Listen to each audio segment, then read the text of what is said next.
নমস্কার বন্ধুরা, জন্মাষ্টমীর শুভেচ্ছা ও ভালোবাসা জানাই। যেহেতু আজ জন্মাষ্টমী, তাই সকাল সকাল গোপুসোনাকে স্নান করিয়ে রেডি করে দিলাম। গোপুসোনার জন্য ওর বাবা দুটো জামা নিয়ে এসেছিল, তার মধ্যে এই ইয়েলো কালারের জামাটা বেশি ভালো লাগলো। প্রথমে গোপুসোনাকে আমি মধু দিয়ে স্নান করিয়ে দিয়েছি। মধুটা ভালো করে গায়ে মাখিয়ে নিয়ে তারপর জল দিয়ে স্নান করিয়ে দিলাম। তারপর দিলাম মাখন। যেহেতু গোপুসোনার মাখন খুব পছন্দ, তাই মাখন দিয়ে স্নান করিয়ে দিলাম। মাখনটা ভালো করে গায়ের মধ্যে মাখিয়ে নিয়ে তারপর জল দিয়ে মাখনটি ধুয়ে নেব। ভালো করে ধুতে হবে, নাহলে চ্যাটচ্যাটে ভাব চলে আসবে। ভালো করে মাখন দিয়ে স্নান করিয়ে তারপরে দেবো টক দই। টক দইটা দিয়ে ভালো করে মাখিয়ে পরিষ্কার করে তারপর দেবো জল। জল দিয়ে ভালো করে ধুয়ে নিয়ে পরিষ্কার করে গোপুসোনার গামছা দিয়ে মুছে নেব।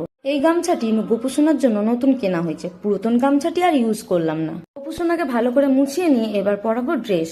এই ইয়েলো কালারের ড্রেসটা দেখুন কত সুন্দর না? ব্লুটাও খুব ভালো, কিন্তু ইয়েলোটা বেশি ভালো লাগছে। তো আপনারাই বলুন কোনটা বেশি ভালো লাগবে। আজ গোপুসোনাকে খুব সুন্দরভাবে সাজাবো, কারণ গোপুসোনার আজ হ্যাপি বার্থডে।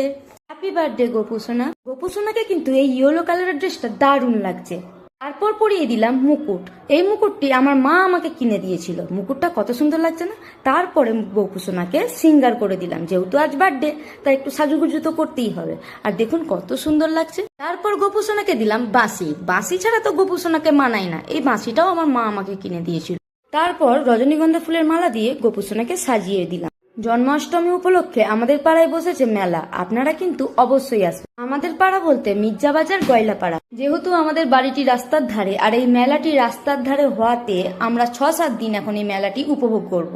এইদিকে গোপুসোনাকে রেডি করে আসনে বসিয়ে দিয়েছি। তারপর ওর খাবারটা রেডি করে নেবো। খাবারে ছিল অনেক রকমের নাড়ু। ও যে নাড়ুগুলো খেতে ভালোবাসে। যেহেতু আমাদের মেদিনীপুরে সবকিছুটাই কিনতে পাওয়া যায়, তাই প্রত্যেকটি জিনিসই ছিল কেনা।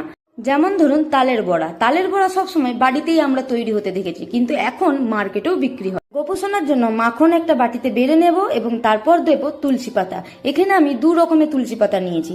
একটি হচ্ছে কালো কালারের তুলসী, একটি হচ্ছে সবুজ কালারের তুলসী। কালো কালারের তুলসীটাকে বলা হয় রাম তুলসী এবং সবুজ কালারের তুলসীটাকে বলা হয় রাধা তুলসী।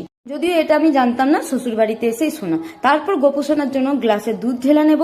এরপর খাবারটা দিয়ে দেবো গোপুসোনাকে। গোপুসোনার জন্য ছিল মালপোয়া, তালবড়া, নারকেল নাড়ু, তিল নাড়ু, মোয়া এবং বাদাম নাড়ু, চালের নাড়ু, মাখন, আরো অনেক কিছু। আর চকলেটটা এনেছিল, কিন্তু আমি দিতে ভুলে গেছিলাম, তাই সন্ধ্যাবেলায় দিয়ে দেবো। আর আমার এই ধূপধানিটা দেখুন কত সুন্দর না? একটি পদ্ম ফুলের মতো। এইদিকে আমি সবকিছু রেডি করে নিয়ে গোপুসোনাকে পুজো করে নিলাম। আর এইদিকে আমার হাজবেন্ড গেছে আমাদের গোপালজি মন্দিরে পুজো দিতে। গোপালজি মন্দিরটি আমাদের পাড়াতেই। আমাদের গোপাল যতক্ষণ না মেলা পরিদর্শন করবে, ততক্ষণ পর্যন্ত কিন্তু মেলা শুরু হবে না। এই নিয়মটি প্রতি বছরই কিন্তু হয়ে এসছে। যেহেতু আমার এই নতুন রুমটিতে কেউ থাকে না, তাই জগন্নাথের রথটি আমি এই রুম